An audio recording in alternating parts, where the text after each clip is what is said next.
अनुरूप की अपने मालिक से काफी कहासुनी हो गई थी। मालिक ने उसे नौकरी से छुट्टी दे दी थी। अनुरूप बड़ा दुखी था और सोच रहा था, घर में पहले ही गरीबी ने तांडव मचाया हुआ है। इस नौकरी से किसी तरह सबका पेट भर रहा था। बूढ़े माँ बाप की दवाई अभी भी नहीं ला पाया हूं। घर जाते ही पिताजी पूछेंगे तो मैं क्या जवाब दूंगा? नहीं नहीं, मैं घर नहीं जा सकता। मैं कुछ समय अकेले में बिताना चाहता हूं। वह उदास शहर की सीमा के पास बने जंगल में चला गया। अपने जीवन के बारे में सोचते सोचते आगे बढ़ता जा रहा था कि तभी अचानक उसे एक आवाज सुनाई पड़ी और वह तुरंत पेड़ के पीछे छुप गया। उसने देखा आसमान से परियां उतर रही हैं और पीपल के बड़े पेड़ के पीछे जाकर गायब होती जा रही हैं। वह बुरी तरह से डर गया और सोचने लगा, हे भगवान, अभी तक तो परियां कहानी में ही सुनी थी, आज आंखों के सामने भी दिखाई दे रही हैं। आखिर मेरे साथ हो क्या रहा है?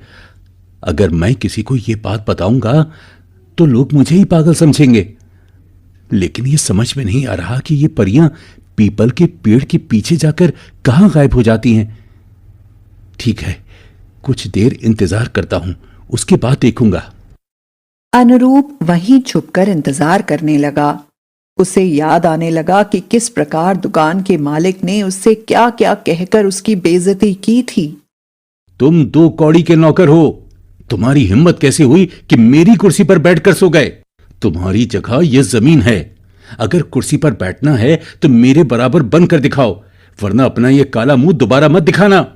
अगर मेरे बराबर बन गए तो मैं अपनी बेटी की शादी तुम्हारे साथ कर दूंगा।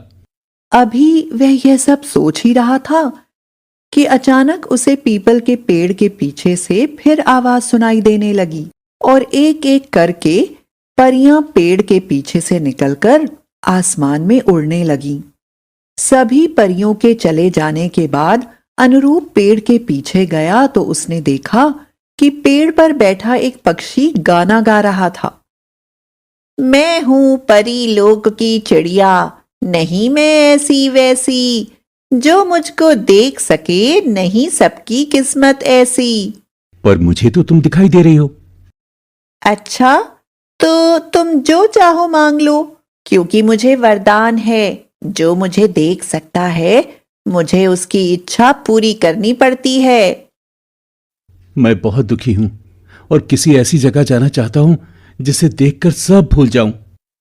आम्रफट, धोखा हट, खोल दरवाजा फटाफट। पीपल के पेड़ की जड़ में नीचे जाने के लिए सीढ़ियां दिखाई देने लगी। देख क्या रहे हो, जाओ और सब भूल जाओ। और यह कहकर पक्षी उड़ गया। अनुरूप सीढ़ियों से नीचे पहुंचा तो हैरान रह गया। जमीन के अंदर बहुत ही खूबसूरत दुनिया थी। चारों तरफ परियां उड़ रही थीं, पर सभी बड़ी उदास थीं। तभी परी सैनिकों ने उसे गिरफ्तार कर लिया। अनुरूप, तुम भूमिगत परिलोक में आ गए हो। वह रास्ता परिलोक का रास्ता है।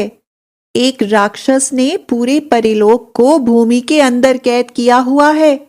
इंसानों को यहां आने की इजाजत नहीं है। मैं गलती से यहां आ गया हूं, कृपया मुझे वापस जाने दें। परियों की रानी बोली, अनुरूप, तुम सीधे साधे आदमी हो। तुम्हारे लिए यहां से दूर रहना ही अच्छा है। जाओ, अपने घर जाओ और यहां मत आना, वरना मुफ्त में मारे जाओगे। बाहर जाकर किसी से इसकी चर्चा भी मत करना। फिर परी रानी ने जादू से उसे वापस भूमिगत परिलोक से बाहर निकाल दिया। अनुरूप जब वापस आ रहा था तो उसने पेड़ पर बैठे उस जादुई पक्षी को पकड़ लिया। अरे वाह, ये तो अनोखा पक्षी है, इंसानी भाषा बोलता है। इसे बेचकर बहुत पैसे मिलेंगे, यही ले चलता हूं। और वह पक्षी लेकर बाजार में बैठ गया। वह यह देखकर हैरान रह गया कि आने जाने वाला कोई भी ग्राहक उसकी तरफ देख भी नहीं रहा था। अचानक एक खूबसूरत सोने की बग्गी उसके पास आकर रुकी और उसमें से दुकान मालिक की बेटी, जो अनुरूप को बहुत पसंद करती थी, नीचे उतरी। अनुरूप, तुम यहाँ पर क्या बेच रहे हो? तुम्हारे पास तो कुछ भी नहीं दिखाई दे रहा। आज आपके पिता ने मेरा बहुत अपमान किया है। लगता है इसी क्रोध के कारण आप मेरा मजाक उड़ा रही हैं। मेरे पीछे इतना खूबसूरत पक्षी रखा हुआ है कि आपको पक्षी दिखाई नहीं देता? तुम कौन से पक्षी की बात कर रहे हो अनुरूप? तुम्हारे पीछे तो कोई पक्षी भी नहीं रखा। उसकी बात सुनकर अनुरोध को बड़ा ही क्रोध आया और उसने पास में बैठे सब्जी वाले से कहा, लो भैया सुनो इन अमीरों की बातें। क्या तुमको भी मेरे पीछे रखा हुआ चित्र दिखाई नहीं दे रहा? अरे अनुरूप भैया, मैं पिछले कई घंटों से तुम्हें देख रहा हूं। तुम चुपचाप अकेले ही यहां बैठे हो और कौन से पक्षी की बात कर रहे हो? तुम्हारे पीछे तो कोई पक्षी नहीं। हाँ हाँ, कोई पक्षी नहीं है। तुम भी इस अमीर लड़की से मिले हुए हो। और रास्ते में जाने वाले एक यात्री से पूछने लगा, अरे भैया जी, क्या आपको मेरे पीछे रखा हुआ ये खूबसूरत पक्षी दिखाई नहीं देता? कौन सा पक्षी तुम्हारे पीछे? मुझे तो कुछ भी दिखाई नहीं दे रहा। अब अनुरूप बड़ा परेशान हो गया क्योंकि उसे पक्षी साफ दिखाई दे रहा था। यहां तक कि वह मनुष्य की बोली में गाना गा रहा था। मैं हूं परी लोक की चिड़िया, नहीं मैं ऐसी वैसी, जो मुझको देख सके, नहीं सबकी किस्मत ऐसी। अनुरूप ने किसी से कुछ भी नहीं कहा और चुपचाप पक्षी को लेकर अपने घर चला गया। अरे अनुरूप, तुम कहाँ चले गए थे? सुबह से घर में खाने पीने के लिए कुछ भी नहीं है बेटा। बहुत भूख लगी है। तुम अपने साथ ये कैसा पक्षी लेकर आए हो? माँ की बात सुनकर अनुरूप के मन में यह शांति हुई कि माँ को पक्षी दिखाई दे रहा है। माँ, आज दिन भर की यही कमाई है। माँ ने जैसे ही पक्षी को छुआ, वह फिर गाने लगा। मैं हूं परी लोक की चिड़िया, नहीं मैं ऐसी वैसी, जो मुझको देख सके, नहीं सबकी किस्मत ऐसी। पर मुझे तो तू दिख रहा है। अच्छा, तो तुम जो चाहे मांग लो, क्योंकि मुझे वरदान है। जो मुझे देख सकता है, मुझे उसकी इच्छा पूरी करनी पड़ती है। चल हट मुआ, मुझे क्या देगा? मैं अपने परिवार के लिए पेट भर भोजन चाहती हूँ, और भला क्या चाहूंगी? दे सको तो सोने चांदी का महल दे दो, हीरे जवाहरात के गहने दे दो, नौकर चाकर से घर भर दो। माँ के कहने की देर थी कि अनुरूप की छोटी सी झोपड़ी एक सोने चांदी से बने चमकते महल में बदल गई। माँ का पूरा शरीर हीरे जवाहरात के गहनों से भर गया। पिताजी और अनुरूप के कपड़े भी राजसी हो गए। घर में बहुत से नौकर चाकर उनके आसपास घूमने लगे और उनकी सेवा करने लगे। यह देखकर अनुरूप बहुत डर गया और सोचने लगा, मैं तो चोरी से इस जादुई पक्षी को ले आया था। अगर परियों को पता चल गया तो बेमौत मारा जाऊंगा। जल्दी से जल्दी इसे वापस पहुंचा देता हूं। पर तभी उसके पूरे घर को परियों की सेना ने घेर लिया और उसे बंदी बना लिया। वह डर से कांपता हुआ बोला, मुझसे क्या भूल हुई है? अनुरूप, तुम्हें कुछ भी नहीं पता। जो पक्षी तुम चुरा के लाए हो वह जादुई है और उसमें हम परियों की शक्तियां कैद हैं। अनुरूप ने अपनी मां की तरफ देखा तो मां बोली, अरे, वह पक्षी तो मैंने पास वाली विमला को दे दिया है ताकि वह भी अपने घर को सोने चांदी का बना ले। तू तो जानता ही है बेटा, वह कितनी गरीब थी। मैं अभी लेकर आती हूं। जब वह विमला से पक्षी लेने गई तो लालची विमला बोली, अरे, पागल तो नहीं हो गई? हम गरीबों के पास भला बोलने वाला पक्षी कहां से आएगा?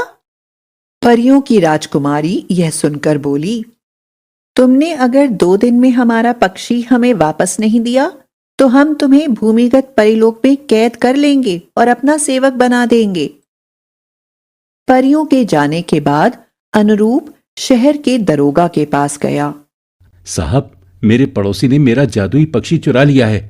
वो भूमिगत परीलोक में रहने वाली परियां मुझे कैद कर लेंगी। दया करके मेरी रक्षा करें। अनुरूप की बात सुनकर सभी लोग हंसने लगे और बोले, यह कोई मजाक करने की जगह नहीं है, यह पुलिस थाना है। तुम जाकर पागल खाने में अपना इलाज कराओ। अनुरूप पीपल के पेड़ के पास जाकर रोने लगा। अचानक पीपल के पेड़ से फिर बड़ा रास्ता नीचे को जाता हुआ दिखा। अनुरूप नीचे गया और सारी बात महारानी को बताई और बोला, आप मुझे कैद कर लीजिए, कोई मेरी मदद करने के लिए तैयार नहीं है। उसकी सच्चाई को देखकर महारानी ने उसे जादुई छड़ी दी और कहा, यह छड़ी जाकर अपनी मां को दे दो और उनसे कहो कि उन्होंने पक्षी जिसको दिया है उसके सामने इस छड़ी को ले जाएं और बोले, पक्षी वापस जाओ, जिसने तुम्हें छुपाया हो उसकी खूब मार लगाओ, वह स्वयं ही हमारे पास आ जाएगा। अनुरूप ने ऐसा ही किया।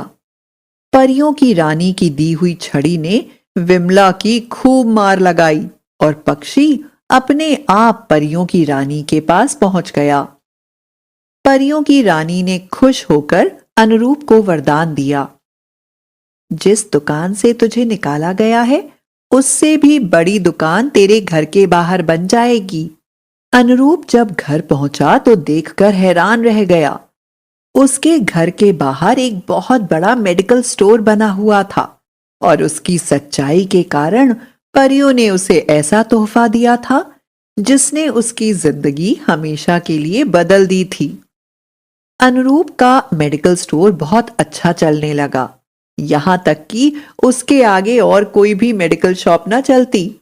एक दिन अनुरूप के दुकान मालिक आए और उन्होंने उसके पैर पकड़ लिए और बोले, मेरी बिटिया से शादी कर लो। सरल हृदय अनुरूप ने उनकी बात स्वीकार कर ली और दुकान मालिक की बेटी के साथ उसका विवाह हो गया और वह खुशी खुशी अपना जीवन बिताने लगा।